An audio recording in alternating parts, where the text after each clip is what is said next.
கர்த்தருடைய வார்த்தைக்கு நேராக நாம் செல்லுவோம். கடந்த சில வாரங்களாக இயேசுவும் அவருடைய தெய்வீக சந்திப்புகளும் என்கிற தலைப்பில் இயேசு எவ்விதமாய் ஒவ்வொரு மனிதருடைய வாழ்க்கையில் சந்தித்தார், அவருடைய வாழ்க்கைகள் மாற்றப்பட்டது, அல்லது அவர்கள் எவ்விதமாய் இயேசுவின் சந்திப்புக்கு பதில் கொடுத்தார் என்று பார்க்கிறோம். இன்றைக்கு இயேசுவும் பொந்தியு பிலாத்துவும் என்கிற தலைப்பில் நாம் அந்த சத்தியத்தை பார்க்க போகிறோம். இயேசு கிறிஸ்துவை இந்த ரோம நாட்டு அதிபதி பொந்தியு பிலாத்து எவ்விதமாய் சந்தித்தான் என்று வாசிக்க கேட்போம். யோவான் எழுதின சுவிசேஷம் 18வது அதிகாரம் 28ஆம் வசனத்திலிருந்து கடைசி வரை வாசிக்க கேட்போம். அவர்கள் காய்பாவினிடத்திலிருந்து இயேசுவை தேசாதிபதியின் அரண்மனைக்கு கொண்டு போனார்கள். அப்பொழுது விடியற்காலமாய் இருந்தது. தீட்டுப்படாமல் பஸ்காவை புசிக்கத்தக்கதாக அவர்கள் தேசாதிபதியின் அரண்மனைக்குள் பிரவேசியாது இருந்தார்கள். ஆதலால் பிலாத்து அவர்களிடத்தில் வெளியே வந்து, இந்த மனுஷன் மேல் என்ன குற்றம் சாட்டுகிறீர்கள் என்றான். அவர்கள் அவனுக்கு பிரதியுத்தரமாக, இவன் குற்றவாளியாய் இராவிட்டால் இவனை உம்மிடத்தில் ஒப்பு கொடுக்க மாட்டோம் என்றார்கள். அப்பொழுது பிலாத்து அவர்களை நோக்கி, இவனை நீங்களே கொண்டு போய் உங்கள் நியாயப்பிரமாணத்தின்படி நியாயம் தீருங்கள் என்றான். அதற்கு யூதர்கள், ஒருவனையும் மரண ஆக்கினை செய்ய எங்களுக்கு அதிகாரமில்லை என்றார்கள். தாம் இன்னவிதமான மரணமாய் மரிக்கப் போகிறார் என்பதை குறித்து இயேசு குறிப்பாய் சொல்லியிருந்த வார்த்தை நிறைவேறத்தக்கதாக இப்படி சொன்னார்கள். அப்பொழுது பிலாத்து மறுபடியும் அரண்மனைக்குள் பிரவேசித்து இயேசுவை அழைத்து, நீ யூதருடைய ராஜாவா என்று கேட்டான். இயேசு அவனுக்கு பிரதியுத்தரமாக, நீரா இப்படி சொல்லுகிறீரோ, அல்லது மற்றவர்கள் என்னை குறித்து இப்படி உமக்கு சொன்னார்களோ என்றார். பிலாத்து பிரதியுத்தரமாக, நான் யூதனா? உன் ஜனங்களும் பிரதான ஆசாரியரும் உன்னை என்னிடத்தில் ஒப்பு கொடுத்தார்கள், நீ என்ன செய்தாய் என்றான். இயேசு பிரதியுத்தரமாக, என் ராஜ்யம் இவ்வுலகத்திற்குரியதல்ல. என் ராஜ்யம் இவ்வுலகத்திற்கு உரியதானால் நான் யூதரிடத்தில் ஒப்பு கொடுக்கப்படாதபடிக்கு என் ஊழியக்காரர் போராடி இருப்பார்களே. இப்படி இருக்க என் ராஜ்யம் இவ்விடத்திற்குரியதல்ல என்றார். அப்பொழுது பிலாத்து அவரை நோக்கி, அப்படியானால் நீ ராஜாவோ என்றான். இயேசு பிரதியுத்தரமாக, நீ சொல்லுகிறபடி நான் ராஜாதான். சத்தியத்தை குறித்து சாட்சி கொடுக்க நான் பிறந்தேன். இதற்காகவே இந்த உலகத்தில் வந்தேன்.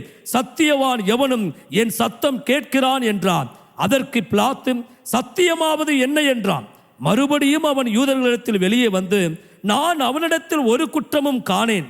பஸ்கா பண்டிகையில் நான் உங்களுக்கு ஒருவனை விடுதலை பண்ணுகிற வழக்கம் உண்டே.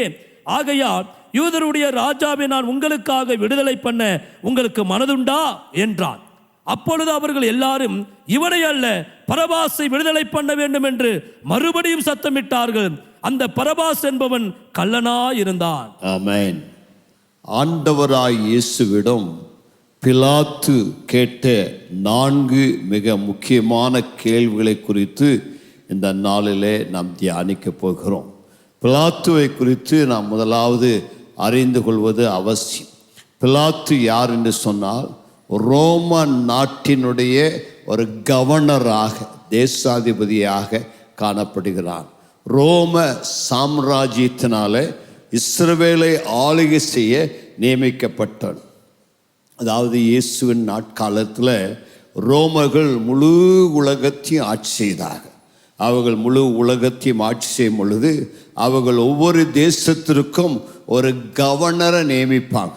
நம்ம தமிழ்நாட்டுக்கு மேலே மத்திய அரசாங்கம் ஒரு கவர்னரை வச்சுக்கிறது போல அந்த யூத தேசத்தின் பேரில் ரோம் அரசாங்கம் அவர்களுடைய பிரதிநிதியாக ஒரு தேசாதிபதி வைத்திருந்தார். இந்த தேசாதிபதிக்கு தான் அந்த தேசத்தில் நடக்கிற எல்லாவற்றின் மேலும் ஆளுகை அதிகாரம் இருந்தது. இங்கே அந்த வசனங்களை நாம் பார்க்கும் பொழுது ஆண்டவராய் இயேசு பிரதான ஆசாரியனாகிய காய்பாவின் அரண்மனையில் அந்த வியாழக்கிழமை என்று விசாரிக்கப்படுகிறார். வியாழன் இரவு முழுவதும் ஆண்டவர் காய்பாவின் அரண்மனையில் அவர் விசாரிக்கப்பட்டு மிகவும் களைப்படைந்தவராய் நிற்கிறார். இப்போ யூதர்கள், அந்த யூத பிரதான ஆசாரியன் இயேசுவை காய்பாவின் அரண்மனையிலிருந்து பிலாத்துவின் அரண்மனைக்கு அனுப்புகிறார். காரணம் என்னன்னா, இயேசுவை யூதர்களால் மரண ஆக்கினை தீர்ப்பு யூதர்கள் கொடுக்க முடியாது. பிரதான ஆசாரியன் தான் யூதர்களையே உச்ச அதிகாரம் உள்ளவர். ஆனால் அந்த பிரதான ஆசாரியன் கூட யாரையும் மரண ஆக்கணிக்கு உட்படுத்த முடியாது. அதைத்தான் யோவான் 18:31-32 சொல்லுகிறது. எங்களுக்கு அந்த அதிகாரம் கிடையாது. ஏனென்றால் இந்த அதிகாரத்தை அந்த ரோமர்கள் பறித்து விட்டார். யூதன் யாரையும் உங்கள் நியாயப்பிரமாணத்தின்படி இங்கே யாரையும் கொலை செய்ய முடியாது, ஆக்கினை தீர்ப்புக்கு உட்படுத்த முடியாது என்று சொல்லி அந்த அதிகாரத்தை அவங்க கையிலிருந்து பறித்து விட்டாங்க. அது மட்டும் அல்ல, யூதர்கள் ஒருவனை கொல்ல வேண்டும் என்றால் கல்லறிந்து தான் கொல்ல வேண்டும். அதுதான் பழைய ஏற்பாட்டின் நியாயப்பிரமாணம். யார் ஒருவன் தவறான ஒரு பாவத்தை, மரண தண்டனைக்கு ஏற்ற பாவத்தை செய்திருந்தால் அவனை கல்லறிந்து கொள்வார்கள். ஆனால் இயேசு கிறிஸ்து சிலுவை மரணத்தினாலே மரிக்க வேண்டும் என்று தீர்க்கதரிசிகளால் எழுதப்பட்டுள்ளது. சங்கீதம் 22:26 நினைக்கிறேன். என் கைகளையும் கால்களையும் உருவ குத்தினார்கள் என்று சங்கீதக்காரன் சொல்லுகிறான். அவை இயேசு சிலுவையிலே மரிக்க வேண்டும் என்பது தேவனுடைய நியாய தீர்ப்பு. பழைய ஏற்பாட்டில் அநேக தீர்க்கதரிசன வசனங்கள் இயேசுவின் சிலுவை மரணத்தை குறித்து சொல்லப்படுகிறது. சங்கீதம் 22:16 விதமாய் சொல்லுவேன், என் கைகளையும் கால்களையும் உருவ குத்தினார்கள் என்று சொல்லி. அப்படியானால் இயேசு சிலுவையிலே மரிக்க வேண்டும் என்பது தேவனுடைய தீர்க்கதரிசன வார்த்தை. ஆகையால் தான் யூதர்கள் கல்லறிந்து கொள்ள முடியவில்லை, அவரை சிலுவையில் அறைவதற்காக ஒப்பு கொடுத்தார்கள். ரோம நாட்டின் சட்டத்தின்படி தான் கொடூரமான குற்றவாளிகளுக்கு கொடுக்கப்படக்கூடிய தண்டனை தான் சிலுவை மரணம். ஆகவே முன்னதாகவே இயேசு சிலுவையில் மரிப்பார் என்று தேவனுடைய அநாதி தீர்மானத்தின்படி யூதர்கள் இப்பொழுது இயேசுவை பிலாத்துனிடத்தில் கொண்டு வருகிறார்கள். பிலாத்து ரோம அதிகாரிக்கு தான் அந்த அதிகாரம். இந்த பிலாத்து ஏறத்தாழ கிபி 26ஆம் ஆண்டிலிருந்து கிபி 37ஆம் ஆண்டு வரைக்கும் அந்த யூத தேசத்தில் அவன் கவர்னராக பணியாற்றினான். பாருங்க, வேதாகமும் ஒரு சரித்திர சம்பந்தமான புத்தகம். வேதாகமத்தில் இயேசு சிலுவையில் மரித்தார் என்பது சரித்திரமாக எழுதப்பட்டிருக்கிறது. அவர் பிறந்த பொழுதும் சரித்திரம் எழுதப்பட்ட. இந்த ராஜா காலத்தில் இவன் காற்பங்கு தேசாதிபதியாக இருந்த பொழுது, இவன் தேசத்தை அரசாண்ட பொழுது இயேசு பிறந்தார். இயேசு மரித்ததற்கும் சரியான கால குறிப்புகள் கொடுக்கப்பட்டிருக்கிறது. ஆகவே இயேசு கிறிஸ்து ஒரு இதிகாசம் அல்ல, ஒரு புராண கதை அல்ல. இயேசு ஒரு சரித்திர புருஷனாக இருக்கிறார். இயேசுவின் சிலுவை மரணம் சிலரெல்லாம் சொல்றது போல அப்படியெல்லாம் இல்லை என்று சொல்ல முடியாது. சரித்திரத்தில் ஜோசிஃபஸ் என்று சொல்லப்பட்ட சரித்திர ஆசிரியர், இன்னும் பல சரித்திர ஆசிரியர்கள் பிலாத்துவை குறித்து எழுதி வைத்திருக்கிறார்கள். ஆகவே இயேசு கிறிஸ்து சரித்திர புருஷன். இயேசு சிலுவையிலே நியாயம் தீர்க்கப்பட்டதும் ஒரு சரித்திரத்தில் நடந்த மறுக்க முடியாத ஒரு சத்தியமாய் காணப்படுகிறது. இப்போ இயேசுவை பிலாத்துக்கு முன்னாடி கொண்டு போயிட்டாங்க. இப்போ ரோம அரசாங்கம் யாரையும் தவறுதலாக நியாய தீர்ப்பு கொடுக்க முடியாது. ரோம அரசாங்கம் யாரையாவது நியாயம் விசாரிச்சா அது சரியா இருக்க வேண்டும். ஆகவே பிலாத்து கேட்குறான், என்ன தப்பு இவர் செஞ்சார் சொல்லுங்க அப்படின்னு சொல்லி அவர்கிட்ட கேட்குறாங்க. இப்போ யூதர்கள் இயேசு செய்த மூன்று தவற்றை இயேசு மேலே சொல்கிறாங்க. லூக்கா எழுதின சுவிசேஷம் 23ஆம் அதிகாரம் 1-2 வசனத்தை வாசிங்க. அவர்களுடைய கூட்டத்தார் எல்லாரும் எழுந்திருந்து, யூதரெல்லாம் பிரதான ஆசாரியன் அவனோடு கூட வந்த கூட்டத்தாரெல்லாம் எழுந்து நின்று அவரை பிலாத்துவினிடத்திற்கு கொண்டு போய், அவரை பிலாத்து தேசாதிபதியிடத்தில் கொண்டு போய், இவன் தன்னை கிறிஸ்து எண்ணப்பட்ட ராஜாவென்றும் ராயருக்கு வரி கொடுக்க வேண்டுவதில்லை என்றும் சொல்லி ஜனங்களை கலகப்படுத்த கண்டோம் என்று அவர் மேல் குற்றம் சாட்ட தொடங்கினார்கள். 3 குற்றச்சாட்டை யூதர்கள் இயேசு மேலே சுமத்துகிறார்கள். முதலாவது குற்றச்சாட்டு, இவன் யூதருக்கு ராஜா. 2வது குற்றச்சாட்டு, இவன் வரி கொடுக்க வேண்டாம் சொல்றாரு, ராயனுக்கு வரி கொடுக்க வேண்டாம் என்று சொல்லுகிறார். 3வது, யூத ராஜ்யத்தில் கலகத்தை ஏற்படுத்துகிறான். இப்போ நன்றாக கவனிக்க வேண்டும். யூதர்களுடைய சாம்ராஜ்யத்தை இப்பொழுது ஆளுகை செய்கிற ரோமர்கள் எந்த கலவரமானாலும் அதை பயங்கரமாக அடக்கி போடுவாங்க. ஆனால் இந்த 3 பேரும் வந்து இந்த யூதர்கள் வந்து இயேசு மேலே இந்த 3 குற்றச்சாட்டு சொல்கிறாங்க. இவங்க யூத தேசத்தில் கலகத்தையே ஏற்படுத்திட்டாங்க. அது மட்டும் இல்லை, ராயனுக்கு வரி கொடுக்க வேண்டாம் என்றால் ரோமர்கள் அந்த ரோம ராஜ்யத்துக்காக நிறைய டாக்ஸ் கலெக்ட் பண்ணுவாங்க. அது அவர்களுக்கு மிக முக்கியம். இயேசு ரோமர்களுக்கு உதவாக கலகம் பண்ணுறாரு, டாக்ஸே கொடுக்க வேண்டாங்கிறாரு என்று சொல்கிறாங்க. 3வது மிக சீரியஸான காரியம், இவன் தன்னை ராஜா என்று சொல்லுகிறான். ரோமர்கள் உலகத்தை ஆண்டு கொண்டிருந்தபடினால ரோம சாம்ராஜ்யக்கு எதிராக யார் எழும்பினாலும், எந்த ராஜா அதுக்கு பதிலாக நான் தான் ராஜானா உடனே அவனை கொண்டு போடுவாங்க. எப்படியாவது இயேசுவுக்கு மரண தண்டனை கொடுக்க வேண்டும் என்பதற்காக இந்த 3 கொடிய குற்றச்சாட்டுகளை சொல்லுகிறார். இது 3 உண்மை அல்ல. காரணம் என்னன்னா, இயேசு கிறிஸ்து கலகம் உண்டு பண்ண வரல, இயேசு சமாதானத்தை உண்டு பண்ண வந்தார். யாவருக்கு சமாதானத்தை தர வந்தார். 2வது, இயேசு கிறிஸ்து ராயனுக்கு வரி கொடுக்க வேண்டாம்னு சொல்லலை. அவர்கிட்ட ஒரு காசை காமிச்சு அவரை குற்றப்படுத்துவதற்காக கேள்வி கேட்டாங்க. ராயனுக்கு வரி கொடுப்பது நியாயமோ அல்லையோ என்று சொல்லி இயேசு அழகா பதில் சொன்னார். ராயனுக்கும் ராயனுக்கும் தேவனுடையதை தேவனுக்கு. அவர் ஒரு நாளும் கொடுக்க வேண்டாம், அவரே டாக்ஸ் பே பண்ணார். மீன் வாயிலிருந்து காசு எடுத்து டாக்ஸ் பே பண்ணார். 3வது, அவர் ராஜாவாக அவர் விரும்பலை. 5 அப்பம் 2 மீன் எடுத்து 5000 பேருக்கு பிட்டு கொடுத்த பொழுது எல்லாரும் அவரை பிடிச்சி ராஜாவாயிட்டானா நமக்கு சாப்பாட்டுக்கு பஞ்சமே இல்லைன்னு சொல்லி அவரை ராஜாவாக கொண்டு போனாங்க. இயேசு அவளுக்கு மறைந்து போனார். இதனால இந்த 3 குற்றச்சாட்டும் பொய்யான குற்றச்சாட்டு. இந்த வரைக்கும் ரோமர்கள் இயேசு மேல் சாட்டின குற்றம் என்னன்னா, இவர் விதமாக தேவ தூஷம் சொல்லுகிறார், ஆலயத்தை இடித்து போடினார். இதுதான் யூதர்களுடைய உண்மையான குற்றச்சாட்டு இந்த பிரதான ஆசிரியர் முன்னாடி. இப்போ பிலாத்துக்கு முன்னாடி வந்து குற்றச்சாட்டையே மாற்றிட்டாங்க. எப்படி சொல்றார்? இப்போ பிலாத்து இயேசுவை நியாயம் விசாரிக்கிறார். பிலாத்து இயேசுவை நியாயம் விசாரிக்கும் பொழுது, அகில சர்வலோகத்தையும் ஒரு நாள் நியாயம் தீர்க்க போகிற ராஜாதி ராஜா சர்வலோக நியாயாதிபதியை இந்த ஆளு நியாயத்திற்கும்படியா கேள்வி கேட்கலாம். 4 கேள்வி இந்த பிலாத்து கேள்வி கேட்கலாம். முதலாவது கேள்வி, நீர் யூதருடைய ராஜாவா? 2வது கேள்வி, சத்தியமாவது என்ன?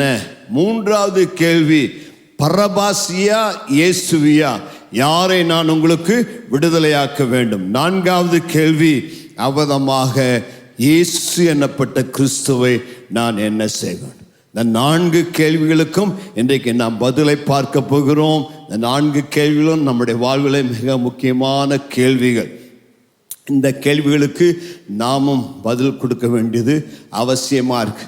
4 important questions in our life. முதலாவது கேள்வி, நீர் யூதருக்கு ராஜாவா? இயேசு அவனிடத்தில் வந்த பொழுது இயேசு பார்த்து பிலாத்து கேட்ட கேள்வி, Are you the king of the Jews? மத்தேயு 27:11 வாசிங்க. மத்தேயு 27:11. முன்பாக நின்றார். தேசாதிபதி அவரை நோக்கி, நீ யூதருடைய ராஜாவா என்று கேட்டான். அதற்கு இயேசு, நீ சொல்லுகிறபடிதான் என்றார். ஆமா, இயேசு தேசாதிபதியாகிய பிலாத்துக்கு முன்னாடி நின்றார். பிலாத்து அவரை பார்த்து கேட்கிறார், நீர் யூதருக்கு ராஜாவா? இயேசு ராஜான்னு சொல்றவங்கலாம் கை உயர்த்தி ஹல்லேலூயா சொல்லுங்க. இயேசு ராஜாதி ராஜா, கர்த்தாதி கர்த்தர். ஹல்லேலூயா. அவர் பிறக்கும் போதே ராஜாவா பிறந்தார். மத்தேயு 2:1 என்ன சொல்லப்படுகிறது? யூதருக்கு ராஜாவாக பிறந்தவர். எங்கே? பிறக்கும் போதே ராஜா. எருசலேமுக்கு அவர் பவனி வரும் பொழுது எல்லாரும் என்ன சொன்னாங்க? இஸ்ரவேலின் ராஜா, தாவீதின் குமாரன், ராஜாவுக்கு ஓசனா என்று சொல்லி அவரை வரவேற்று ஆராதித்தார். வெளிப்படுத்தல் 19 அதிகாரத்தில் வெள்ளை குதிரையின் மேலே ஏறி வந்தார் ஒருவர். அவருக்கு வசனம் எழுதப்பட்டிருந்தது, இவர் ராஜாதி ராஜா, கர்த்தாதி கர்த்தர் என்று. 24வது சங்கீதம் சொல்லுகிறது, மகிமையின் ராஜா உட்பிரவேசிப்பார். கைகளை உயர்த்தி ஒரு ஹல்லேலூயா சொல்லலாமா? யார் இந்த மகிமையின் ராஜா? அவர் சேனைகளின் தேவனாகிய கர்த்தராமே. பிறப்பிலேயே ராஜா. அந்த எருசலேமுக்கு பவனி வரும் பொழுது அவர் ராஜா. அவர் திரும்பி உலகத்துக்கு வரும் பொழுது ராஜாதி ராஜா. அவரே என்றென்றும் உள்ள மகிமையின் ராஜாவாக இருக்கிறார். அவரை பார்த்து இந்த பிலாத்து கேட்கிறார், நீ ராஜாவா? ஒரு ஆமென் சொல்லலாமா? அதற்கு இயேசு சற்றும் தயங்காமல் என்ன சொன்னா, நீ சொல்றபடி நான் ராஜாதான்டா என்று சொல்லி அவனுக்கு சொல்றார். ஆனால் அந்த ஸ்டேட்மெண்ட்டுக்கு ஆண்டவர் அழகான விளக்கம் கொடுக்கிறார். வாசிங்க யோவான் 19:36. இயேசு பிரதியுத்தரமாக, என் ராஜ்யம் இவ்வுலகத்திற்குரியதல்ல, என்னுடைய ராஜ்யம் இவ்வுலகத்துக்குரியதல்ல. என் ராஜ்யம் இவ்வுலகத்திற்குரியதானால், ராஜ்யம் இவ்வுலகத்துக்குரியதானால் யூதரிடத்தில் ஒப்புக் கொடுக்கப்படாதபடிக்கு ஊழியக்காரர் போராடி இருப்பார்களே. இப்படி இருக்க என் ராஜ்யம் இவ்விடத்திற்குரியதல்ல. இப்படி இருக்க என் ராஜ்யம் இவ்வுலகத்துக்கு உரியதல்ல. கைகளை உயர்த்து ஹல்லேலூயா சொல்லலாமா? இயேசு ராஜா தாங்க. ஆனா அவருடைய ராஜ்யம் இந்த உலகத்துக்குரிய ராஜ்யம் அல்ல. அவருடைய ராஜ்யம் பரலோகத்துக்குரிய ராஜ்யம். அவருடைய ராஜ்யம் நித்திய ராஜ்யம். அவருடைய ராஜ்யம் என்றென்றும் உள்ள நித்தியமான ராஜ்யம். இந்த உலகத்தில் இருக்கிற ராஜாக்கள் எல்லாம் ஒரு காலத்தில் வருவார்கள், பிறகு செத்து போய் விடுவாங்க, அதுக்கப்புறம் வேற ராஜா வருவார். ஆனா என்னுடைய ராஜாதி ராஜாவாகிய இயேசுவோ என்றென்றும் அரசாளுகிற நித்திய ராஜ்யம். அவருடைய ராஜ்யத்துக்கு முடிவுறாது. அவருடைய ராஜ்யம் என்றென்றும் உள்ள சதா காலங்களில் நித்திய ராஜ்யமா இயேசு கிறிஸ்து இந்த உலகத்தில் தோன்றினது முதல் அந்த உலகத்தின் ஆரம்பம் முதல் முடிவு வரைக்கும் என்றென்றும் ராஜாதி ராஜாவாக அரசாள்வார். மற்ற ராஜாக்களுக்கெல்லாம் ஒரு எல்லை இருக்கிறது. அவர்கள் ஒரு தேசத்தை ஆளுகை செய்வாங்க. ஆனால் என்னுடைய ராஜாதி ராஜாவோ ஒரு கடல் தொடங்கி மறு கடல் வரைக்கும், ஒரு சமுத்திரம் தொடங்கி மறு சமுத்திரம் வரைக்கும், ஒரு தேசத்தின் எல்லை தொடங்கி மறு தேசத்தின் எல்லை வரைக்கும், அண்ட சராசரத்துக்கும் ஒரே ராஜா. அவர்தான் எம்பெருமானாகிய இயேசு கிறிஸ்து.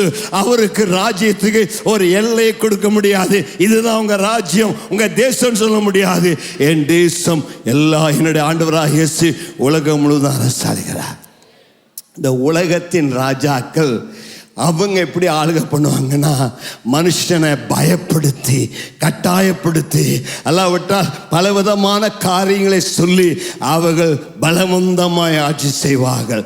அந்த ரோமன் நாட்டு ராஜ்ய பாரத்தை குறித்து மார்சிலஸ் என்று சொல்லப்பட்ட ஒரு போர் வீரன் சொல்றான், ரோமன் நாட்டு ராஜாவே, உடைய ராஜ்யம் அக்கிரமம் நிறைந்தது, பாவம் நிறைந்தது, ஊழல் நிறைந்தது. நீ நல்லவர்களை தண்டிக்கிறீர், குற்றவாளிகளை விடுதலையாக்கி விடுகிறீர். உடைய ராஜ்யத்தில் அநீதி உண்டு, அக்கிரமம் உண்டு, உடைய ராஜ்யத்தில் பலவந்தப்படுத்தி கொடூரங்களை செய்கிறீர் என்று சொல்லி அந்த ரோம ராஜ்யத்தை மேல் குற்றம் சாட்டுகிறான். என்னுடைய ஆண்டவராக இயேசு ஒரு தேசத்தின் பேரில் அல்ல, மனிதர்கள் உள்ளத்தில் ராஜாவாக இருக்கிறார். கைகளை உயர்த்தி ஹல்லேலூயா சொல்லாமா? இந்த உலகத்தில் எந்த ராஜாவாலும் மனுஷனை ஆள முடியாது, தேசத்தை ஆளுகை செய்ய முடியும். ஆனால் என்னுடைய ராஜாதி ராஜாவோ உலகம் முழுதும் உள்ள எல்லா ஜனங்களுடைய உள்ளத்திலும் அவர் உள்ளத்தில் ராஜாதி ராஜாவாக ஆளுகை செய்கிறார். என்ற ராஜாவுக்கு ஒரு சிங்காசனம் உண்டு.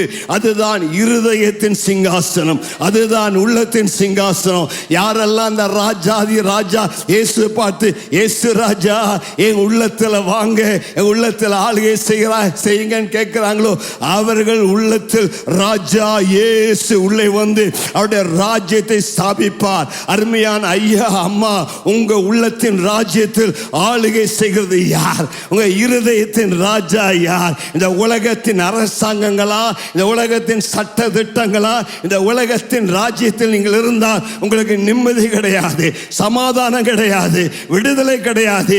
ஆனால் என் ராஜாவாகிய இயேசுவை யார் உள்ளத்தில் தெய்வமாய் அழைக்கிறார்களோ அவருடைய உள்ளத்திலே சமாதானம் உண்டு, சந்தோஷம் உண்டு, ஜீவன் உண்டு, பலன் உண்டு, ஆரோக்கியம் உண்டு. இயேசு உங்கள் உள்ளத்தில் ராஜாவாய் இருந்தால் உங்களுக்கு வியாதி இல்லை, உங்களுக்கு பலவீனம் இல்லை, உங்களுக்கு சுகம், உங்களுக்கு பலன், உங்களுக்கு நித்திய வாழ்வு. நீங்கள் சுகமாயிருப்பீர்கள். கைகளை உயர்த்தி ஹல்லேலூயா சொல்லலாமா?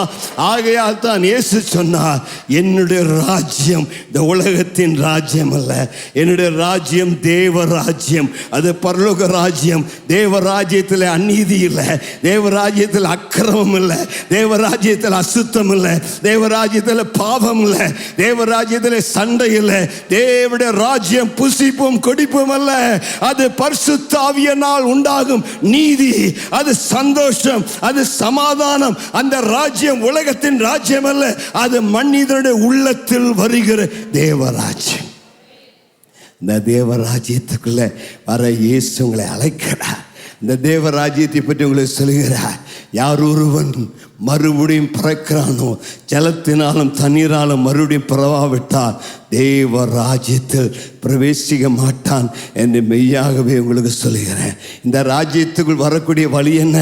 இயேசுவே, உம்மை ராஜாவாக நான் நம்புகிறையா, என்னுடைய உள்ளத்தில் வாங்க ராஜா, என்னுடைய உள்ளத்தை ஆளுகை செய்யுங்கன்னா இயேசு உள்ளத்தில் வருவார். இயேசு உங்கள் ராஜ்யத்தில், இயேசு உங்கள் உள்ளத்தில் இல்லாட்டினா உங்கள் இருதயம் சாத்தானின் ராஜ்யம். நீங்கள் சாத்தானின் அதிகாரத்தின் கீழே இருக்கிறீங்க. கொலோசையர் 1 அதிகாரம் 13 வசனமாய் சொல்கிறது, வாசியுங்கள். இருளின் அதிகாரத்தின் நம்மை விடுதலையாக்கி தமது அன்பின் குமாரனுடைய ராஜ்யத்திற்கு உட்படுத்தின, தமது அன்பின் குமாரனுடைய ராஜ்யத்துக்கு உட்படுத்தினருமாயிருக்கிற பிதாவை ஸ்தோத்தரிக்கிறோம். பிதாவை ஸ்தோத்தரிக்கிறோம். பக்கத்தில் பார்த்துகள், நீங்க எந்த ராஜ்யத்தில் இருக்கிறீங்க? இருளின் ராஜ்யத்தில் இருக்கிறீங்களா? சாத்தானுடைய ராஜ்யத்தில் இருக்கிறீங்களா? 2 ராஜ்யங்கள் தான் இருக்குதுங்க. ஒன்று சாத்தானின் ராஜ்யம், இன்னொன்று தேவனுடைய ராஜ்யம்.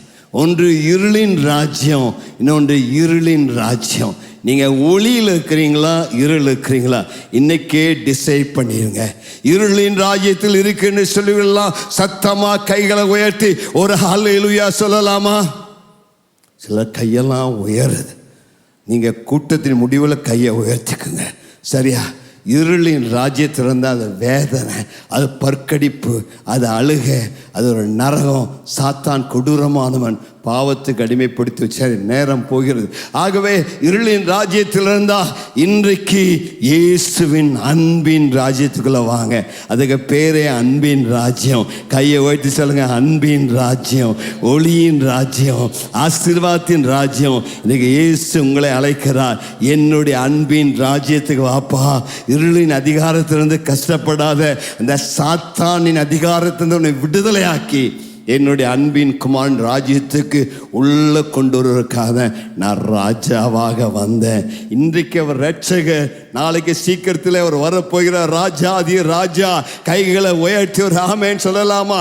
கண்கள் யாவும் அவரை காணும், அவரை குத்தவர்கள் காண்பார்கள். இதோ மேங்களுடைய கூட வருகிறார். ராஜாதி ராஜாவாய், கர்த்தாதி கர்த்தனாய், தேவாதி தேவனாய், முழு உலகத்தையும் என்றென்றைக்கும் அரசாளுகிற நித்திய ராஜனாய் என்னுடைய இயேசு சீக்கிரத்தில் வரப்போகிறார். அவருடைய வருகையின் நாட்களை நாம் வாழ்கிறோம். அந்த ராஜாவுக்கு நல்ல கைகளை தட்டி, மகிமையின் ராஜாவே, வாசல் உங்களுக்கு திறக்கப்படுவதாக.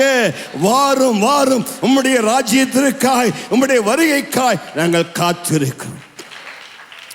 பிலாத்து அந்த முதலாவது கேள்வி கேட்டான்.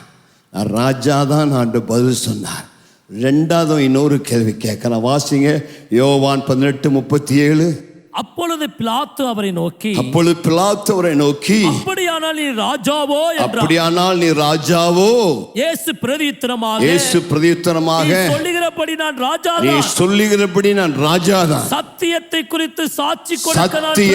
குறித்து சாட்சி கொடுக்க நான் வந்தேன். இதற்காகவே இந்த உலகத்தில்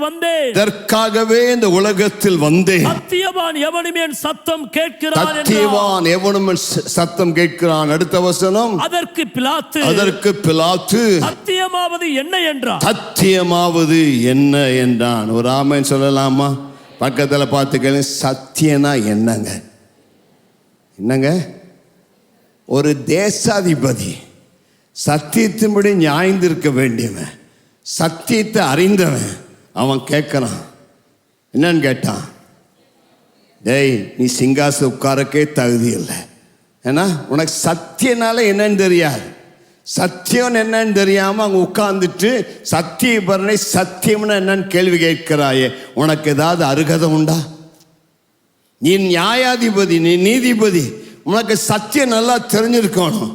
நான் இயேசு சொன்னாரு, நான் ராஜா மட்டும் இல்லை, என்னோட ராஜ்யம் இந்த உலகத்துக்குரிய ராஜ்யம் இல்லை. இந்த உலகத்துக்குரிய ராஜ்யம்னா இன்னைக்கு என்னை பிடிச்சி முன்னாடி நிறுத்த என்னுடைய தேவதூதர் விட்டுருக்க மாட்டாங்க. என்னை பிடிக்க வந்தப்போ கோடி கோடி தேவதூதர் இறங்கி வந்து இந்த இடத்துல என்னுடைய வல்லமையை, என்னுடைய அதிகாரத்தை வெளிப்படுத்தியிருப்பாங்க. ஆனால் நான் எதற்காக வந்தேன்றா, நான் சத்தியத்தை வெளிப்படுத்த வந்தேன். சத்தியவான் எவனும் என் சத்தத்தை கேட்கிறான் என்று சொல்லுகிறார். கைகளை உயர்த்தி ஒரு ஹல்லேலூயா சொல்லலாமா? சத்தியத்தை குறித்து நான் சாட்சி கொடுக்கவே வந்தேன் என்று இயேசு சொன்னார். சத்தியம் என்ன என்று கேட்கிற பிலாத்துக்கு அண்ணன் சொல்றாரு, சத்தியம்னா என்ன? நான் தாண்ட சத்தியம், சத்தியம் முன்னாடி நிற்கிறேன்டாங்கிறார். அதனால தான் கேள்விக்கு ஒன்றும் பதில் கொடுக்கல. என்னை பார்த்து ஒருத்தர் கேட்டாங்க, ஏன் ஆண்டவர் பதில் கொடுக்கல, சத்தியமாவது என்னன்னு பிலாத்து கேட்டாங்க. ஆண்டவர் அவரே பதிலாய் நின்றார். காரணம் நான் இயேசு சொன்னார், நானே வழியும் சத்தியமும் ஜீவனுமாக இருக்கிறேன் என்று சொன்னார். அவர்தான் சத்தியம். சத்தியமாகிய இயேசு பிலாத்துக்கு முன்பதாக சத்தியத்தை நான் சொல்ல வேண்டிய அவசியம் இல்லை. நான் தான் சத்தியம். சத்தியத்தை குறிக்க சாட்சி கொடுக்க வந்த சத்தியவான் எவனும் என் சத்தத்தை கேட்கிறான் என்று சொன்னார். சத்தியம்னா என்ன? இன்னைக்கு இந்த உலகத்தில் இருக்கிற மக்களுக்கு சத்தியம்னா என்ன, பொய் என்றால் என்னன்னு தெரியல. தர்மனான அதர்மனானு தெரியல. சத்தியத்தை பொய்யாய் மாற்றுகிறார். ரோமர் 1ஆம் அதிகாரம் தான் சொல்லுகிறது. சத்தியத்தை பொய்யாய் மாற்றி சிருஷ்டிகரை சேவியாமல் சிருஷ்டிப்பை சேவிக்கிறார். அதுதாங்க சத்தியத்துக்கும் அசத்தியத்துக்கும் உள்ள வித்தியாசம். சத்தியம்தான் ஒரே மெய்யான தெய்வம் இந்த உலகத்தில் உண்டு. அவரே ஜீவனுள்ள தேவன், அவரே எல்லாவற்றையும் உண்டாக்கினவர். அவரை தவிர இந்த உலகத்தில் வேறே தெய்வம் கிடையாது. அந்த தெய்வத்துக்கு ஒப்பாக சொரூபத்தை ரூபத்தை உண்டு பண்ண முடியாது. அவருடைய மார்க்கமே சத்தியம், அவருடைய வார்த்தைகளே சத்தியம். அவரே சத்தியமான வழியாயிருக்கிறார். அதுதாங்க சத்தியம். அதை விட்டால் வேற சத்தியம் கிடையாது. அந்த சத்தியத்தை தான் தேவன் நமக்கு வெளிப்படுத்துகிறார். நீங்க வீட்டில் போய் ரோமர் 1 வாசிங்க. மனிதன் சத்தியத்தை நம்ப விரும்பல, சத்தியத்தை பின்பற்ற விரும்பல, சத்தியத்துக்கு செவி கொடுக்க விரும்பல. சத்தியத்துக்கு பின்பற்றுவதற்கு பதிலாக மனிதன் தனக்கு பிரியமான சத்தியத்தை தேடிக்கொண்டு தனக்கு பிரியமாக சத்தியத்தை வளைத்து சத்தியம் என்றால் இது என்று சொல்லி அவன் சொரூபங்களை ரூபங்களை உண்டு பண்ணி இதுதான் சத்தியம் என்று சொல்லி ஏமாற்றுகிறான். இன்னைக்கு அநேகர் அதன் பின்னாலே சென்று ஏமாந்து போகிறார்கள். உலகத்தில் ஒரே ஒன்று தான் சத்தியம், அவர்தான் இயேசு கிறிஸ்துவாக இருக்கிறார். ஹல்லேலூயா. நான் உலகத்தில் 2 விதமான ட்ரூத் இருக்குதுங்கிறாங்க. ஒன்று அப்சல்யூட் ட்ரூத், மற்றொன்று ரிலேட்டிவ் ட்ரூத், அல்லாவிட்டால் எக்ஸ்பிரிமெண்டல் ட்ரூத். இன்றைக்கு இருக்கிற நவீன உலகத்தில் அவர் சொல்லக்கூடிய வார்த்தை என்னன்னா, experimental truth is more important. நான் அனுபவித்து பார்த்தது, நான் உண்மைன்னு கண்டது. நீ சத்தியங்கிறது வித்தியாசமாக இருக்கலாம், நான் சத்தியங்கிறது வித்தியாசமாக இருக்கலாம். இதுதான் எனக்கு சத்தியமாக படுகிறது. இந்த சத்தியத்தை தான் நான் கை பின்பற்றுவேன். சிகரெட் குடிக்கிறது நல்லது, அது உடம்பை பாதிக்காது, நான் நம்புறேன், அதுதான் சத்தியம். இதுதான் மனுஷனுடைய அனுபவபூர்வமான சத்தியங்கள். ஆனால் நித்தியமான சத்தியம்னா என்ன? தேவன் ஒருவரே, அவரே வானத்தையும் பூமியும் உண்டாக்கினவர், அவரே நித்தியத்தை உண்டாக்கியவர். அவரிடத்தில் ரட்சிப்பு உண்டு, அவரிடத்தில் நித்திய ஜீவன் உண்டு. திருடனும் பொய்யனும் கள்ளனும் கொலைகாரனுமாயிருக்கிறான். இயேசுவே வழி சத்தியம் ஜீவனாயிருக்கிறார். நீங்க எதை நம்ப போறீங்க? சத்தியமாவது என்ன?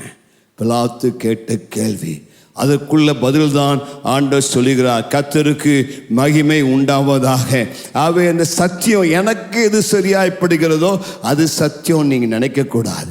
சத்தியம் மாறாதது, சத்தியம் நித்தியமானது, சத்தியம் நிலையானது. வானமும் பூமியும் மாறினாலும் தேவனுடைய சத்தியம் ஒரு நாளும் மாறாது. நம்முடைய உள் உணர்வுகள் என்ன வேண்டாலும் சொல்லலாம், நாம் படிக்கிறது நம்ம யோசிக்கிறது என்ன வேண்டுமானாலும் சொல்லலாம். ஆனால் இயேசு கிறிஸ்து ஒருவர் தான் சத்தியமாக இருக்கிறார். ஆகவே தான் தெளிவாக சொல்லிட்டார், சத்தியவான் எவனும் என் சத்தத்தை கேட்கிறான். சத்தியவான் எவனும் அந்த சத்தியத்தை பின்பற்றுகிறான். சத்தியவான் எவனும் இந்த சத்தியத்துக்கு கீழ்ப்படுகிறான். சத்தியவான் எவனும் சத்தியத்தை நேசிக்கிறான். நீங்கள் சத்தியத்தை நேசிக்கிறீங்களா? ஆண்டு அழகா ஒரே வார்த்தையில் சொன்னார், நீங்கள் சத்தியத்தை அறிவீர்கள், சத்தியம் உங்களை விடுதலையாகும். பக்கத்திற்கு கை கொடுத்து சொல்லுங்க, சத்தியத்தை அறிவீங்க, இந்த சத்தியம் உங்களை விடுதலையாகும். சத்தியத்தை அறியாம மாயை நம்பினீங்கன்னா அந்த மாயை உங்களை விடுதலையாக்காது. இந்த மாயை இன்னும் உங்களை மாயின் கயிறுகளால் கட்டிவிடும். சத்தியம் ஒரே ஒருவர், அவர் தான் உங்களை விடுதலையாக்க வல்லவர். இயேசுவை சத்தியமாய் அறிந்து கொண்டால் அவர் உங்களை விடுதலையாக்கி உங்களை ஆசீர்வதிக்க வல்லவர். நல்ல கர்த்தருக்கு கைகளை தட்டி, சத்தியபரனாகிய இயேசு, சத்தியத்தை அறிவிக்க வந்த இயேசு, சத்தியம் என்னன்னு வெளிப்படுத்தின இயேசு, சத்தியத்தின் வழியிலே நடக்க நமக்கு உதவி செய்வாராக. பிலாத்து 2 கேள்வி கேட்டோன்னே அவர் கன்வின்ஸ் ஆயிட்டார். அவருக்கு முழுவதும் நம்பிக்கை. உடனே என்ன சொல்கிறார் வாசிங்க, யோவான் 19 38 வாசிங்க. அதற்கு பிலாத்து, சத்தியமாவது என்ன என்றால், மறுபடியும் அவன் யூதர்களிடத்தில் வெளியே வந்து, நான் அவனிடத்தில் ஒரு குற்றமும் காணேன். அழகா சொல்லிட்டார், அவரிடத்துல ஒரு தப்பு இல்லையா. என்ன அருமையான சாட்சி. நல்லா தான் கைத்தட்டு கொடுங்களேன். ஆமா, பிலாத்து இயேசுவை நல்ல தீர விசாரிக்கும். அவர் ரோம நாட்டு அதிபதி. பாருங்க, இயேசு பாவத்துக்காக மறிக்க, அதாவது அவர் செஞ்ச பாவத்துக்காக மறிக்கல. அவர் மேல யூதர்கள் குற்றஞ்சாட்டினாங்க, இவங்கெல்லாம் வந்து குற்றஞ்சாட்டுறாங்க. எந்த குற்றமும் இதுவரைக்கும் நிரூபிக்கப்படவே இல்லை. கையை உயர்த்தி சொல்லுங்க, குற்றமற்றவர், மாசற்றவர், பரிசுத்தமுள்ளவர், தூய்மையானவர். அவர் செஞ்ச பாவத்துக்காக அவர் சிலுவையில் மறிக்கவே இல்லைங்க. அவரை ரோம நாட்டோட ஹையஸ்ட் கோர்ட் அவரை விசாரித்தது. ஜூயிஷுடைய ஹையஸ்ட் கோர்ட் அவர் விசாரித்தது. எல்லா கோர்ட்டும் அவர் விசாரித்து, சாத்தானுடைய கோர்ட்டு, பிலாத்துடைய கோர்ட்டு, ரோம நாட்டு கோர்ட்டு, யூத நாட்டு கோர்ட்டு, எல்லா கோர்ட்டும் இயேசுவை விசாரித்து கூட ஒரு குற்றத்தையும் இயேசுவின் வாழ்வு கண்டுபிடிக்கவே முடியவில்லை. பிசாசால் ஒரு குற்றச்சாட்டை கூட நிரூபிக்க முடியவில்லை. குற்றம் செய்யாதவர், பாவமே இல்லாதவர், மாசற்றவர், தூய்மையான இயேசு, பரிசுத்தமுள்ள இயேசு. மீண்டும் நல்ல கைகளை தட்டி ஹல்லேலூயா. ஒரு குற்றம் கூட செய்திராத பரிசுத்தரான தூயரான இயேசு அந்த நீதிபதி கொண்டுதான் நிற்கிறார். அந்த நீதிபதி அவருடைய வாயாலேயே 4 முறை சொன்னாயா, ஒரு முறை சொல்லல, 4 முறை சொல்லுகிறார், இவர் ஒரு குற்றமும் செய்யாத. பாருங்க, யோவான் 18 அங்க பார்த்தீங்கன்னா விதமாக இருக்கும். லூக்கா 22 நினைக்கிறேன், 23 வாசிங்க. அப்பொழுது பிலாத்து பிரதான ஆசாரிகளையும் ஜனங்களையும் நோக்கி, இந்த மனுஷனிடத்தில் நான் ஒரு குற்றத்தையும் காணவில்லை, இந்த மனுஷனிடத்தில் நான் ஒரு குற்றத்தையும் காணவில்லை என்று சொல்லுகிறான். பிறகு 14 வசனம் நினைக்கிறேன் வாசி. ஏரோதின் இடத்திற்கும் அனுப்பினேன், அவரும் இவனிடத்தில் குற்றம் காணவில்லை, மரணத்துக்கு ஏதுவாக இவன் ஒன்றும் செய்யவில்லையே. இப்போ 2வது முறாங்க. இங்கே வந்து 3ஆம் முறை. யோவான் 18:38 3ஆம் முறை சொல்ற, இவரிடத்தில் ஒரு குற்றத்தையும் காணவில்லை. ஏரோது கிட்ட அனுப்பினா அவனும் குற்றத்தை கண்டுபிடிக்கல. இதுக்கிடையில் என்ன பண்றான்னா, பிலாத்து இவராடி குற்றம் கண்டுபிடிக்க முடியல, ஏரோது ராஜாவாவது குற்றம் கண்டுபிடிப்பானான்னு சொல்லி ஏரோது ராஜாட்ட அனுப்புறார். ஏரோது ராஜா ரொம்ப நாளா இயேசுவை பார்க்க வாஞ்சையா இருந்தான். இயேசுவை பார்த்தோன்னு ஒரே சந்தோஷம். எத்தனையோ அற்புதம் செஞ்சாருன்னு கேள்விப்பட்டேன்னு, எவ்வளோ மிராக்கிள் ஒர்க்கராச்சு, இவரை பார்க்க எனக்கு ஒரு சான்ஸ் கிடைச்சேன்னு சொல்லி ரொம்ப சந்தோஷப்பட்டு அவனுடைய கியூரியாசிட்டி நிமித்தமாக நிறையா கேள்வி கேட்குறான். ஏசு அவனுக்கு ஒன்றுமே பதில் கொடுக்கல. நீ சும்மா என்னை நம்பர் கேட்கல, வேடிக்கை பொருளாக கேட்குற, சும்மா என்னை பார்த்து விதமாக கேட்குறான்னு சொல்லி அவன் கேள்விக்கு ஒன்றுக்குமே பதில் கொடுக்கல. ஏரோது ராஜா கோபம் வந்து அவரை மீண்டும் நிந்தித்து தூஷித்து அவமானப்படுத்தி அங்கே பிலாத்துக்கிட்ட அனுப்புகிறார். பிலாத்துக்கிட்ட கடிதம் கொடுத்து அனுப்புகிறார். இவர் நான் விசாரித்தேன், இவர் ஒரு குற்றம் கூட செய்யலை, இவர் பரிசுத்தவான் என்று சொல்லி. இப்போ 3வது முறையாக பிலாத்து நிரூபித்தா. அந்த பிலாத்து இருக்கிறானே சரியான ஆள், எப்படியா தப்பித்துக்க பார்க்குறார். ஆமாம், அவர் வம்பளை மாட்டிக்குள்ள விரும்பலை. அவர் நியாய தீர்ப்பு கொடுத்து வம்புல மாட்டிக்கொள்ள எப்படியா தப்பித்து கொள்ளலான்னு ஒவ்வொரு முறையும் பார்க்குறார். இப்போ தப்பித்துக்கொள்ள என்ன செய்கிறார்னா, அந்த யூதர்களுக்கு முன்னாடி 2 பேரை கொண்டு வந்து நிறுத்துகிறார். ஒன்று பரபாச, இன்னொன்று அந்த இயேசுவை நிறுத்துகிறார். வாசிங்க லூக் 10 சுவிசேஷம் 27 அதிகாரம் 17-18 வாசிங்க. பொறாமையினாலே அவரை ஒப்பு கொடுத்தார்கள் என்று. பொறாமையினாலே அவர் ஒப்பு கொடுத்தார். பிலாத்து நன்றாக இருந்தான். பிலாத்துக்கு நல்லா தெரியுது, இந்த இயேசுவை யூதர்கள் வேண்டும் என்று தவறு செய்யாத ஒரு மனிதனை பொறாமையினால, எரிச்சல்னால காட்டி கொடுத்தாங்க, ஒப்பு கொடுத்தாங்க என்பதை நல்லா தெளிவா அறிந்து அவர்கள் கூடியிருக்கையில் அவர்களை நோக்கி, எவனை நான் உங்களுக்கு விடுதலையாக்க வேண்டும் என்று இருக்கிறீர்கள்? பரபாசையோ கிறிஸ்து என்னப்படுகிற இயேசுவையோ என்று கேட்டான். எவனை நான் உங்களுக்கு விடுதலையாக்க வேண்டும் என்று இருக்கிறீர்கள்? பரபாசியோ கிறிஸ்து என்னப்பட்ட இயேசு? பிரசிடென்ட் மன்னிப்பு கொடுப்பார். பெரிய பெரிய பண்டிகை சமயத்தில், பெரிய பெரிய காரியத்தில் பிரசிடென்ட் forgive பண்ணுவார். இப்பேற்பட்ட குற்றவாளியாக இருந்தால் பிரசிடென்ட் அதில் கையெழுத்து போட்டோன்னா போதும். மரண தண்டனைக்கு நியமிக்கப்பட்டவங்க நிறைய பேர் பிரசிடென்ட்டுக்கு கடிதம் எழுதுவாங்க, ஐயா மன்னிச்சுக்கோ நான் மனம் திரும்பிட்டேன்னு சொல்லி. உடனே பிரசிடென்ட் இறக்கப்பட்டு மன்னிப்பு கொடுப்போம். அதுபோல தான் இந்த கவர்னர் சொல்கிறார், அவங்க ஒரு ஆளை விடுதலையாக்க விரும்புகிறேன், யாரை உங்களுக்கு நான் விடுதலையாக்கட்டும்? பரபாஸ் என்கிற குற்றவாளியா, அல்லாவிட்டால் இயேசு எனப்பட்ட கிறிஸ்துவியா? அந்த யோவான் 18 கடைசி வசனத்தை வாசிங்க. அப்பொழுது அவர்கள் எல்லாரும் இவனை அல்ல, பரபாசை விடுதலை பண்ண வேண்டும் என்று மறுபடியும் சத்தமிட்டார்கள். அந்த பரபாஸ் என்பவன் கள்ளனா இருந்தான். யாருங்க இந்த பரபாஸ்? ஆமா, ஜனங்கள் யாரை விடுதலையாக்க சொல்லி கேட்டாங்க? நீங்க யாராவது திருடனை விடுதலையாக்குன்னு கேட்பீங்களா? சொல்லுங்களேன். ஆமாம், பயங்கரமான ஒரு கற்பழிப்பு பண்ணவன், கொலை பண்ணவன், அவன் ஞான தேசிகனா, அந்த மாதிரி ஒரு ஆளை இவனை விடுதலையாக்குன்னு என்னைக்கா கேட்பீங்களா? கேட்கவே மாட்டேன். நீங்களாம் ரொம்ப நல்லவங்க, உத்தமமானவங்க. ஆமாம், ஆனால் அந்த பொல்லாத யூத பசங்க இருக்காங்க பாருங்க, அவங்க எங்களுக்கு கல்லனை விடுதலையாக்குன்னு கேட்டாங்க. இப்போ அந்த நீதிபதி, தேசாதிபதி இந்த ஜனங்களுக்கு முன்னாடி 2 பேரை வைக்கிறார். இயேசுவா பரபாசா, யார் உங்களுக்கு வேணும்னு கேட்குறாங்க.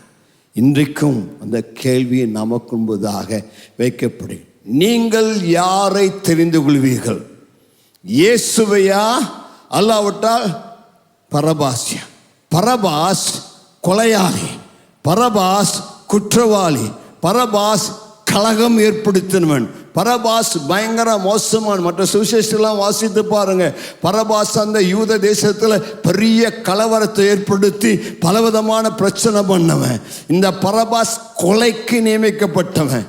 இந்த பரபாசு தான் நாளைக்கு இயேசு சிலுவையில் அறையக்கூடிய இடத்துல இவன் தான் அறையப்பட்டிருக்கணும். அதுக்கு தான் 3 சிலுவை, 2 சிலுவை 2 கலருக்கு, நடு சிலுவை இந்த பரபாசுக்கு. இந்த பரபாசு தான் சிலுவையில் அறையப்பட்டிருக்க வேண்டும்.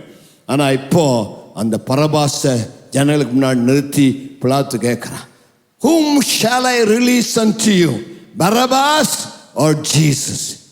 ஜனங்கள் என்ன தெரியுமா சொன்னாங்க? அந்த கொலைகாரன் எங்களுக்கு விடுதலை ஆக்கியா, பரவாயில்லையா? அவன் எங்கள் பிள்ளைகளை கற்பழித்திருந்தாலும் பரவாயில்ல, எங்கள் ஆட்கள்லாம் கொண்டு இருந்தாலும் பரவாயில்ல, அவன் என்ன பாவம் செஞ்சிருந்தாலும் பரவாயில்ல, அவனை விடுதலை ஆக்கு.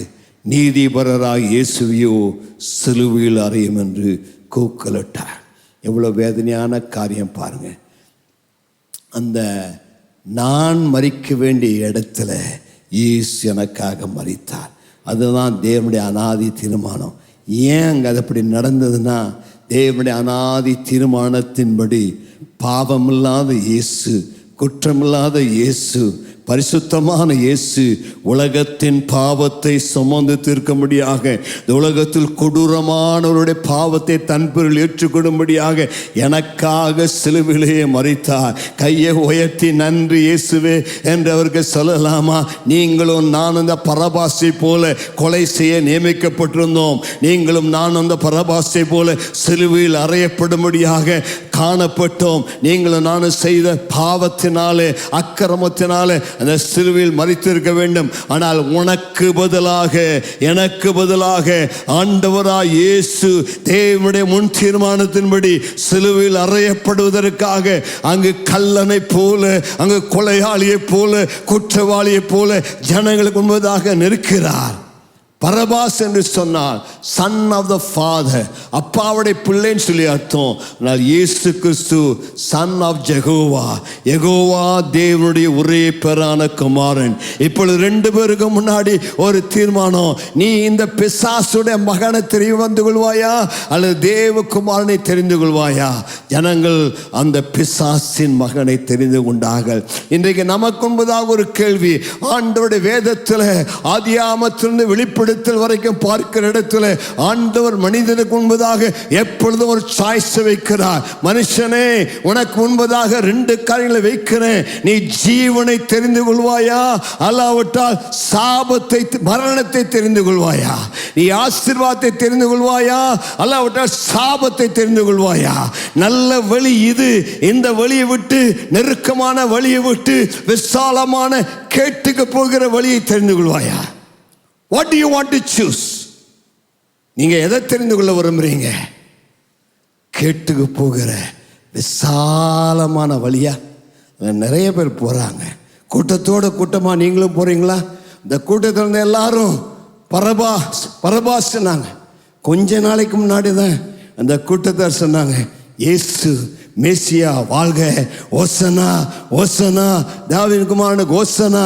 இயேசு எத்தனையோ பேரை குணமாக்கினார், இயேசு எத்தனையோ பேருக்கு அற்புதம் செஞ்சார். அவங்க எல்லாம் ஓசனா, தாவீதின் குமாரனுக்கு ஓசனா என்ற குருத்தோலைகளை பிடித்து ஆர்ப்பரித்தார். இன்னைக்கு அதே கூட்டம், மற்ற கூட்டத்தாரெல்லாம் சத்தம் போடும் பொழுது, இவனை சிலுவையில் அறையணும்னு சொன்ன பொழுது உண்ணா மௌனமாக இருந்தாங்க. அவங்களும் சேர்ந்து சிலுவையில் அறையன்னு சொன்னாங்க. ஓ மனிதனே,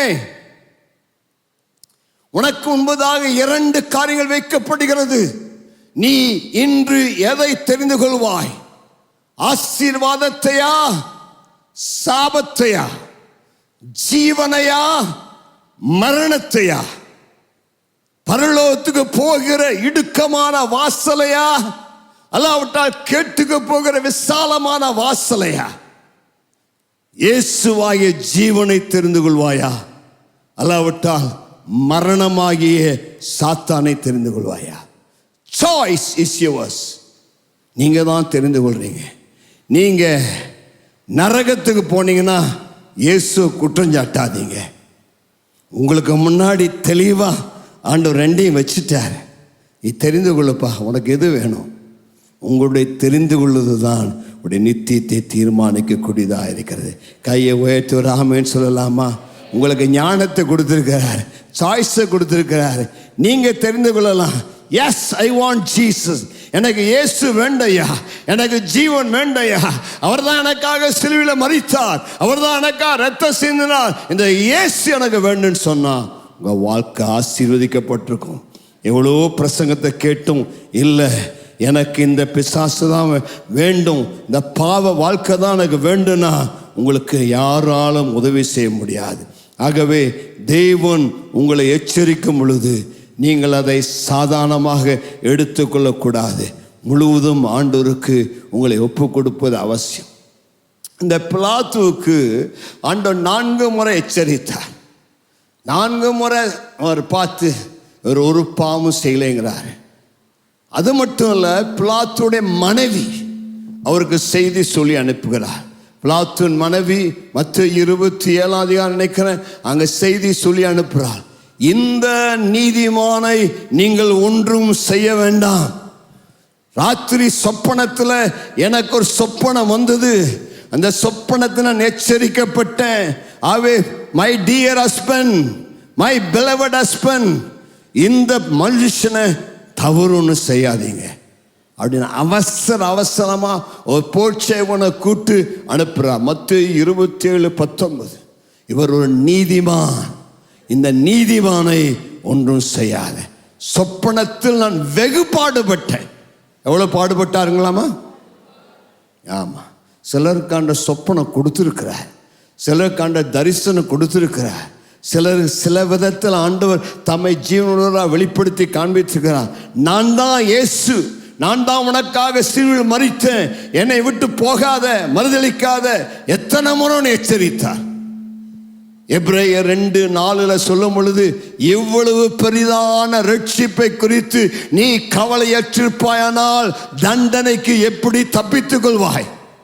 உனக்கு அடையாளங்களினால அற்புதங்களால பலமாய் ரூபிக்கப்பட்ட தேவகுமாரன், சந்தேகத்துக்கு இடமில்லாம தேவகுமார் ரூபிக்கப்பட்ட இந்த இயேசுவை வேண்டான்னு சொன்னா உனக்கு வரக்கூடிய தண்டனைக்கு அளவே இல்லை. சத்தியத்தை கேட்கிறாய், வசனத்தை கேட்கிறாய், ஆனால் தீர்மானம் செய்யாமல் இருக்கிறாய். பிலாத்துடைய காரியம் தான். மனைவி எச்சரிக்கிறார், மனைவி பேச்சை கேட்கணுங்க. சில சமயத்தில் மனைவிக்கு சொப்பனம் வந்தால் அந்த சொப்பனத்தை கேட்கணுங்க. சில சமயத்தில் மனைவிமார் கூட பேசுகிறார். மனைவிமார் கூட பிலாத்துக்கிட்ட பேசியும் இந்த பிலாத்து கேட்கவே இல்லை, கீழ்ப்படியவே இல்லை. மீண்டும் பிலாத்து அவதமாக அந்த கஷ்டத்தில் காணப்படுகிறான். இப்பொழுது மீண்டும் யோவான் 19 அதிகாரத்தில் என்ன பண்ணுறான்னா, பிலாத்து சரி இந்த இயேசுவை எப்படியாவது நல்லா துன்புறுத்தி ரோமா யூதர்களுக்கு காண்பித்தா அந்த யூதர்கள் மனமிறங்குவான்னு சொல்லி இயேசுவை கொண்டு வந்து வாரினால் அடிப்பித்து அந்த முட்கிரீடம் சூட்டி அவரை படு சித்திரவதை பண்ணுறான். அதை விவரிக்கப்ப நேரம் இல்லை. நம்ம எல்லாரும் அறிந்திருக்கிறபடி சாட்டையினால் 39 முறை அடிக்கப்பட்டார். ஒவ்வொரு அந்த சாட்டைகளை ஈய குண்டுகள் இருந்தது, எலும்பு துண்டுகள் இருந்தது, இரும்பு தூண்டுகள் இருந்தது. ஒவ்வொரு முறை அடிக்கும் போதும் அவருடைய உடம்பு காயப்பட்டது, பிக்கப்பட்டது. அந்த சதையெல்லாம் பிக்கப்பட்டு அந்த முதுகெல்லாம் உழுகிற முதுகு போல ஆகி அந்த கேடு அடைந்தவராய் யூத ஜனங்கள் முன்பதாக நிற்கிறார். அவருக்கு உருவம் இல்லை, சொரூபம் இல்லை. இப்பொழுது அந்த கேடு அடைந்த ஒரு மனுஷன் என்று கூட பார்க்க முடியாத அளவிற்கு அவ்வளவு துக்கம் நிறைந்தவராய், பாடு சகித்தவராய் அந்த மனுஷன் முன்னாடி நிற்கிறான். அப்போ கூட கொஞ்சம் கூட ஈவு இறக்கில்லாதவங்க யூதர்கள், கொஞ்சம் கூட கிருபை இல்லாத யூதர்கள். அவர் கொண்டு வந்து அவருக்கு முன்னாடி நிறுத்தி யோவான் சொல்கிறாரு, பாங்க இவரிடத்துல ஒரு குற்றத்துமே இல்லை, அதனாடி நான் இவரை அடித்து துன்புறுத்தி இவரை விடுதலையாக்க விரும்புகிறேன். 5-6 வசனம் வாசிங்க. யோவான் 19:6. பிரதான ஆசாரியரும் சேவகரும் அவரை கண்டபோது சிலுவையில் அறையும் என்று சத்தமிட்டார்கள். அதற்கு பிலாத்து, நீங்களே இவனை கொண்டு போய் சிலுவையில் அறையுங்கள், நான் இவனிடத்தில் ஒரு குற்றமும் காணேன் என்றார். யூதர்கள் அவனுக்கு பிரதியுத்தரமாக, எங்களுக்கு ஒரு நியாயப்பிரமாணம் உண்டு, இவன் தன்னை தேவனுடைய குமாரன் என்று சொன்னபடியினால் அந்த நியாயப்பிரமாணத்தின் படியே இவன் சாக வேண்டும் என்றார்கள்.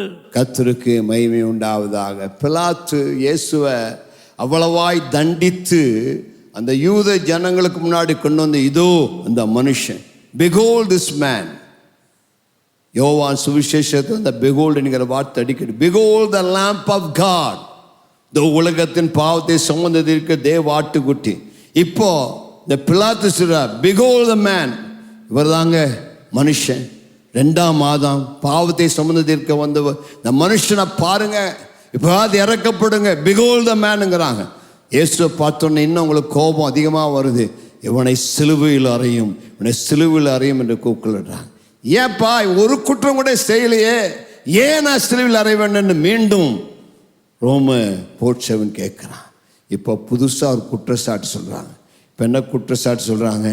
இவன் தன்னை தேவனுடைய குமாரன் என்று சொன்னதனால் இவரை சிலுவையில் அறையுங்கள்னு சொன்னான். ஒரு ஆமென் சொல்லலாமா? இயேசு கிறிஸ்து அவர் சாதாரண ஒரு மனிதன் அல்ல, அவர் தேவகுமாரன். கைகளை உயர்த்தி சொல்லாமா? Jesus is a son of God. அந்த வெளிப்பாடு யூதர்களுக்கு இருந்தது, ஆனால் அவர்களால் அதை ஏற்றுக்கொள்ள முடியவில்லை. யூதர்கள் இப்பொழுது அறிக்கை பண்றாங்க, இவர் சாதாரணமானவர் அல்ல, இவர் தேவகுமாரன். பிலாத்துக்கு முன்னாடி இவர் தேவகுமாரன் சொன்ன பிலாத்து பயந்துட்டான். ஐயோ, தேவகுமாரன் நான் நியாய்ந்திருக்கிறான் சொல்லி அவன் பயந்து இயேசுவை தனியே அழைத்து கொண்டு போய் அவரிடத்தில் மீண்டும் விசாரிக்கிறான். நீ எங்கிருந்து ஏன் வந்த அப்படின்னு கேட்குற. ஆமாம், சரியான கேள்வி கேட்டார். இயேசு எங்கிருந்து வந்தாருங்க? இயேசு இந்த பூமியிலிருந்து உண்டானவர் அல்ல, அவர் வானத்திலிருந்து இறங்கி வந்தவர், வானத்தையும் பூமியை இணைக்கிறவர், அவர் பரலோகத்தின் ஆண்டவர். அந்த பிலாத்துக்கு அப்பதான் தெரியுது, தேவகுமாரனையே நான் நியாயத்திருக்கேன்னு சொல்லி. இந்த தேவகுமாரன் பிலாத்து சொல்றான், உண்மை நியாயத்திருக்க எனக்கு அதிகாரம் இருக்கு தெரியுமா? உன்னை நான் சிலுவையிலையும் அறைய முடியும், உன்னை விடுதலையாக்கக்கூடிய அதிகாரம் இருக்கு. பிலாத்துக்கு எல்லா அதிகாரம் இருந்துச்சு, விடுதலையாக்கவும் முடிஞ்சிருக்கும். சிலுவையில் அறைய முடியும். பிலாத்துக்கு இயேசு அழகா சொல்றார், பரத்திலிருந்து உமக்கு அதிகாரம் கொடுக்கப்பட்டால் ஒழிய நீர் என்னை ஒன்றும் செய்ய முடியாது என்று ரொம்ப தைரியமாக சொல்றார். இயேசு நியாயத்தீர்ப்புக்கு பயப்படல. இயேசு பயந்து வேண்டாம் மன்னிப்பு கேட்கல. இயேசு பிலாத்துக்கு முன்னாடி சொல்ல, பிலாத்து நீ பெரிய தேசாதிபதியா இருக்கலாம், ஆனா உனக்கு என் மேல கை வைக்க எங்க அப்பா பரலோகத்துல இந்த அதிகாரம் கொடுத்தாதான் உனக்கு அந்த அதிகாரம், இல்லைன்னா நீ என்னை தொட முடியாது என்று சொல்லி தைரியமாய் அவனுக்கு சவால் விடுகிறார். பிலாத்து அதை கேட்டு மிகவும் பயந்து என்ன செய்வதுன்னு தெரியாமல் இருக்கிறான். ஆனால் ஜனங்கள்லாம் அப்படி சொன்னோன்னு என்ன சொன்ன தெரியுமா சொன்னாங்க, நீர் இவனை விடுதலை பண்ணினால் நீர் ராயனுக்கு சிநேகிதன் அல்ல என்று சொன்னார். அதில் தான் அவன் பயந்துட்டான். என்றால் பிலாத்து அவனுடைய ஆளுகை விரும்பினான், அவனுடைய பதவி விரும்பினா. அவனுக்கு கொடுக்கப்பட்ட பதவி ரோமன் நாட்டினுடைய கவர்னர் போஸ்ட். அந்த போஸ்டுக்கே இந்த யூதர்கள் உழ வைக்கிறாங்கன்னு பார்த்தோம். ஏனென்றால் ஏற்கனவே இந்த யூதர்களுக்கு பிலாத்து பிடிக்காது.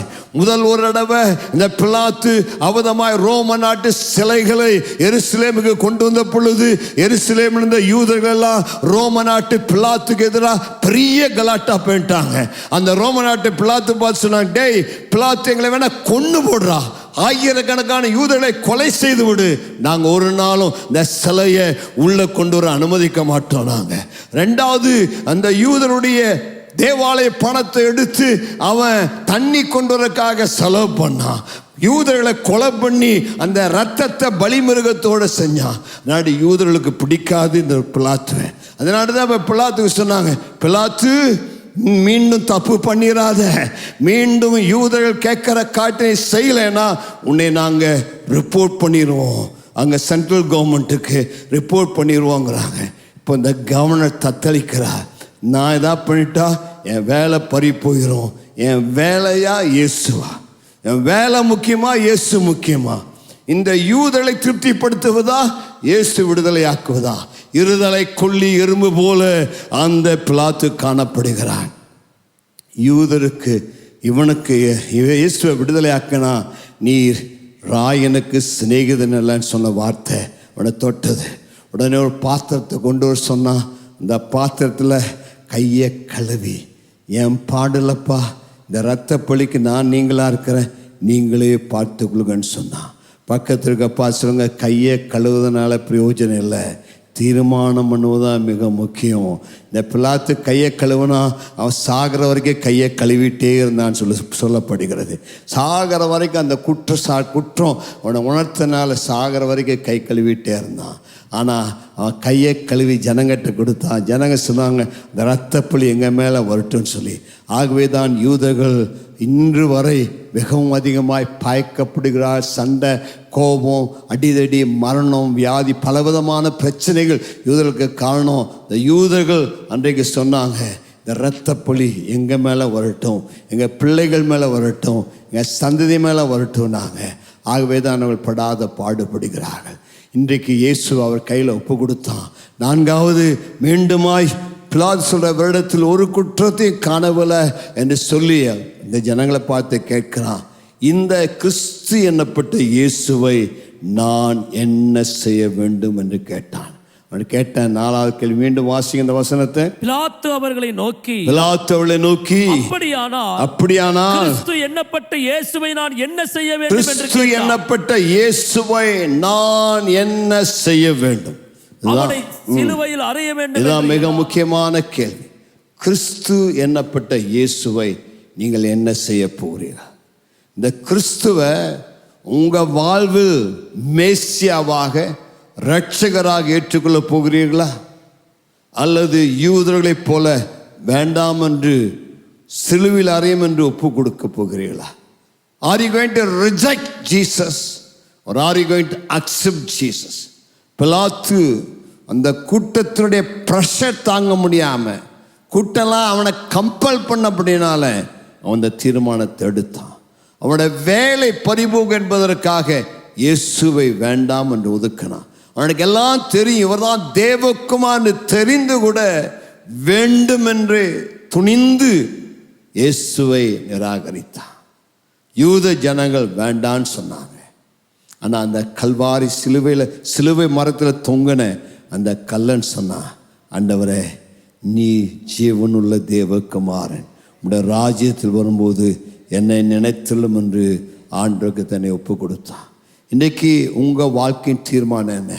வார்த்தை கேட்கிற அன்பு சகோதரா சகோதரி, இந்த கேள்விக்கு பதில்தான் உங்கள் நித்தியத்தை தீர்மானிக்கிறது. நீங்கள் பாவம் செஞ்சதுனால நரகத்துக்கு போக போகிறதில்ல. உங்கள் பாவம் எவ்வளோ பெரிய பாவமாக இருந்தாலும் அந்த பாவத்தினால நீங்கள் நரகத்துக்கு போகிறதில்ல. இந்த கேள்விக்கு நீங்கள் என்ன பதில் சொல்கிறீங்க, அதை பொறுத்து தான் உங்களுக்கு பரலோக வாழ்வா அல்லது நித்திய நரகமா என்கிற பதில். காரணம் என்னன்னா, எப்பேற்பட்ட பாவம் செஞ்சிருந்தாலும், உங்கள் பாவங்கள் ரத்தாம்பரம் போல சிவப்பாக இருந்தாலும், இயேசுவிடத்தில் வரும் பொழுது உங்கள் பாவத்தை மன்னித்து உங்கள் உள்ளத்தை பஞ்சை போல வெண்மையாய் மாற்ற வல்லவர் தான் இயேசு. எப்பேற்பட்ட பாவம்னால், எவ்வளோ பாவமாக இருந்தாலும் இயேசுவின் சிலுவின் ரத்தம் சகல பாவங்களை மன்னித்து உங்களுக்கு சமாதானம் தரும். இயேசு ஒருவர் தான் அதை செய்ய முடியும். ஆனால் இந்த இயேசுவை வேண்டான்னு நிராகரிச்சிட்டிங்கன்னா வேற வழியே இல்லைங்க. அது நித்திய ஆக்கினை. இயேசு வெளிச்சத்திடத்தில் வராதவன், இயேசுவை ஏற்றுக்கொள்ளாதவன் நித்திய ஆக்கினை தீர்ப்புக்கு பாத்திரவானாய் காணப்படுகிறான். Choice is yours. Every man has to make the decision. இந்த உலகத்தில் பிறந்த ஒவ்வொரு மனிதனும் அவன் எடுக்க வேண்டிய தீர்மானம். இந்த தீர்மானம் எடுக்காமல் இருக்கவே முடியாது. ஒவ்வொருவரும் கட்டாயம் எடுக்க வேண்டும். நீங்கள் என்ன தீர்மானம் எடுக்கிறீர்கள்? இந்த கிறிஸ்து எனப்பட்ட இயேசுவை நீங்கள் என்ன செய்ய போறீங்க? அவங்க ஆண்டவராக ஏற்றுக்கொள்ள போறீங்களா? எல்லாரும் வேண்டான்னு ஒதுக்கி விட போறீங்களா? கண்களை மூடி ஜெபிப்போம். இந்த கேள்விக்கு இன்றைக்கு பதில் சொல்லுங்க. கிறிஸ்து எனப்பட்ட இயேசுவை நான் என்ன செய்ய வேண்டும்? யாரை தெரிந்து கொள்கிறீர்கள்? மேசியாவையா, பரபாசியா? whom do you want to choose? உங்களிடத்தில் சத்தியம் என்னன்னு அறிஞ்சிட்டீங்க. இயேசுதான் ராஜா. அவங்க வாழ்க்கையில ராஜாவா இருக்கிறாரா? உள்ளத்துல ராஜாவா வந்துட்டாருன்னா, அவர் ராஜானா அவருக்கு அவங்க வாழ்க்கை ஒப்பு கொடுத்துட்டீங்களா? அவருடைய கட்டளைக்கு கீழ்ப்படுகிறீங்களா? அவருக்கு பிரியமானபடி நடக்கிறீங்களா? அல்லது உங்கள் மனம் போல நடக்கிறீங்களா? இயேசு ராஜாவாக இருந்தால் அவருடைய வார்த்தைக்கு கீழ்ப்படிய வேண்டும், அவருடைய வழியிலே நடக்க வேண்டும், ராஜ்யத்தின் பிள்ளைகளாக இருக்க வேண்டும். சத்தியம் என்ன என்பதை அறிந்திருக்க நீங்கள் சத்தியத்துக்கு உங்களை ஒப்பு கொடுக்க வேண்டும். சத்தியம் என்ன? நீ ரட்சிக்கப்படு, மனம் திரும்பு, தண்ணீரிலே முழுகு, ஞானஸ்தானம் எடு, இயேசுவை பின்பற்று, இயேசுவின் பிள்ளையாய் வாழ்ந்துரு. இதுதான் சத்தியம். சத்தியத்துக்கு கீழ்ப்படிந்தாயா? சத்தியத்தை ஏற்றுக்கொண்டாயா? சத்தியத்தை விசுவாசித்தாயா? சத்தியத்தை உன்னை ஒப்பு கொடுத்தாயா? இயேசுவை குறித்து என்ன செய்ய போகிறீர்கள்? எல்லாருடைய கண்களும் மூடி இருக்கிற வேளையில் சில நிமிடங்களை இந்த ஆராதனை முடிக்க விரும்புகிறோம்.